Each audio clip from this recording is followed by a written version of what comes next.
Thank you guys so much for your time and congratulations on this new show. Thank you.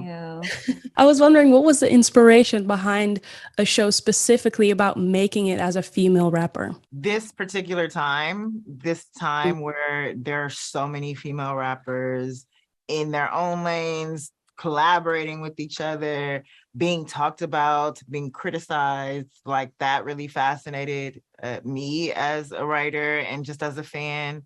And the idea of being able to expand this world with Syreeta was just, kind of a dream come true. Aida, I was wondering, you've been working behind the scenes for a very long time, and I was wondering, what was it like for you to step into the limelight with this show? Oh, terrifying. I'm terrified right now. I've been consistently scared since last year, August of last year, just constantly shaking. But it's calming down. I'm feeling more like I can step into this role of being an actress and being in front of the camera. And damn, you really learn what your face looks like. You really have to learn what your face looks like. And be content with it. And you have no choice because now everybody's looking at it. So yeah. The one thing that you notice immediately is that the way that the story is being told through social media, was it a hassle to record or make the show that way? And what was the inspiration to make it through social media? Let me tell you why. I can answer the inspiration part first, and it is just because in this era, so many of our favorite female rappers we have discovered through social media. We've become attached to their personalities, whether it's Cardi before she was on Love and Hip Hop when she was making videos, whether it's, Meg Thee Stallion's gas station video where she's twerking. Like there's just been so many, so much attachment to female rappers' personalities. And then the music kind of comes after. And so telling it through the lens of social media really excited us. But as far as filming it and writing it, it was a challenge. Yeah, it was definitely a challenge because it's such a cool concept and it made a lot of sense, especially like given, the world of our phones and how much it means to us now. But when it came to like writing the story, it was something that we had to kind of keep top of mind. How are we going to show some of this stuff? How are we going to tell this story through social media? And then we played around. We also like shifted at one point where let's put story first. Like, let's think about what we want to say first and then think about how those things naturally show up on social media. So it was kind of like, as we were going in thinking device first, then we thought story first. So anyway, we played around with it and found a flow that really worked for us in terms of like telling the story. And then shooting it was another thing altogether, like figuring out how are we going to make these cameras like feel like a phone. And shout out to our pilot director, Sade Joseph and Lucas, like that. We did a lot of trial and error to find out what worked and what didn't. And we're really happy with where we ended it. Yeah. And the actors too, who had to wear these huge like rigs on their body to like, to make it look like the POV of the phone. And like, it was a lot, but it was,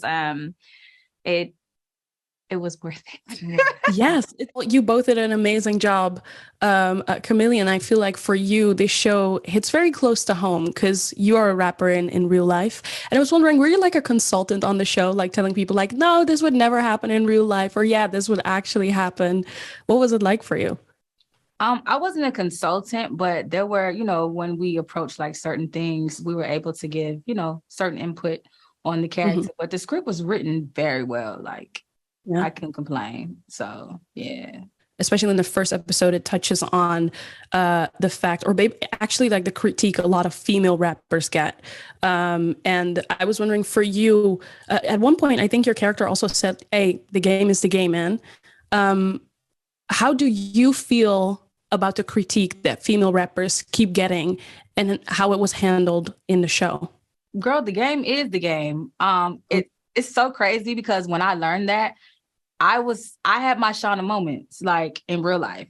I was like, had a shortcut. Like I was not busting no little Kim poses. Like they gonna hear what I really got to talk about. I got talent. I don't have to show my body.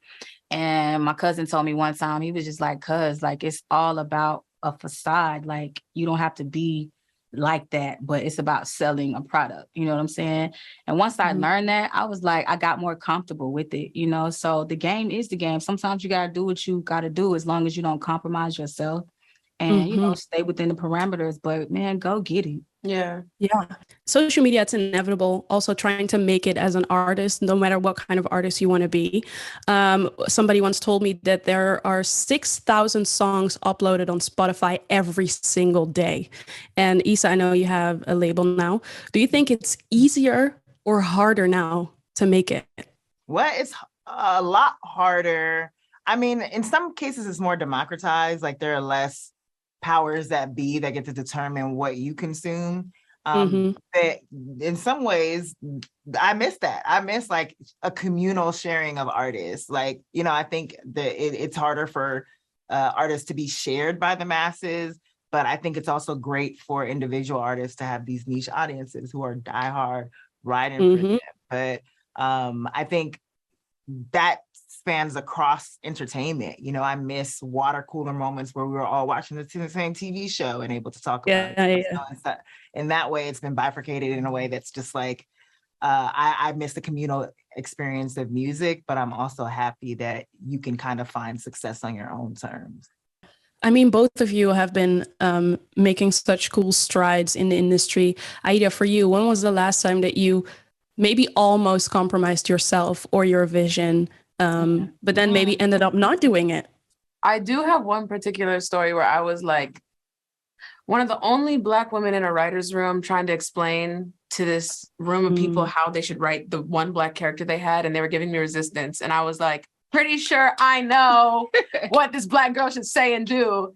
And then later they called me to the office and they were like, you were doing a lot of this. You were doing a lot of this.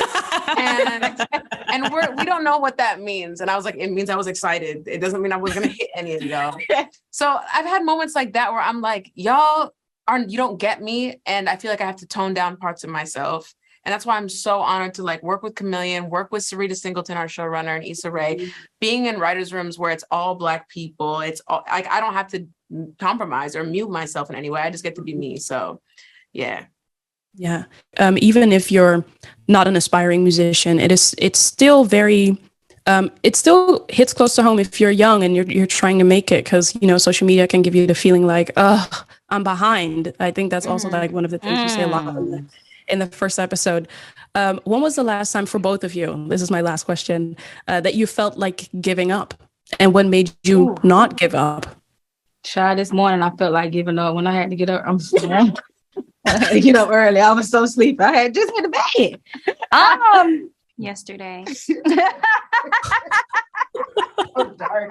Oh no. No, that's a real answer. No, seriously, it's always like everything can look, and that's the thing about social media too, is like things can look like they're going so great and this person is doing so well and they have this and they have this and that, they have that going on, but everyone is fighting things internally. That kind of thing, to keep putting yourself out there and keep believing in yourself, regardless of what you may say, what you may think, what people online may think or comment. Like it's a constant battle. And I think mental health is something to like that we kind of will start to touch on in the show, and really kind of taking care of yourself so that you can continue. But yeah, today's better. Today is a great day. Today is going great. I mean, I have my small moments where I'm like, and then I'm like, okay, but we got to get back up because there's work to be done and the work is important and it matters. But yeah, I think we all, have to have those moments where we check in with ourselves. I would say, I can't really pinpoint a time, but every time that I've wanted to give up, God has showed me a sign and brought somebody there to say like, girl, keep going. Because if I would have gave up, I never would be sitting in front of you right now. And I think a lot of times we fake like we want to give up, and we fake like, the inside of us is still fighting, but we speak these things because we need to be encouraged. Everybody needs to be encouraged. I don't care if you're the strongest person, especially people like us who's always giving and pouring into other people. Sometimes we just feel depleted and we need just somebody to pick us up, So. And social media is hard. Like you scroll and realize you get lost in this world and you're not in your own world. Like you're not being yourself. You're being some weird reflection of what you're seeing online. Like it's just, that's why now I'm like post and ghost. I don't even scroll no more. Post, Post ghost. and It's the ghost. t-shirt. Exactly. I like that. Don't take it now, girl. Because they're only No. posting their highlights. They're not posting like, Exactly. So don't watch nobody life. Watch your own. Like post, leave. Don't ever look at nothing because else. most of them be sleeping on a blow-up mattress. Mm-hmm. You're gonna have to copyright it, Posts and Ghosts. I'm serious. We should do that. We should do that.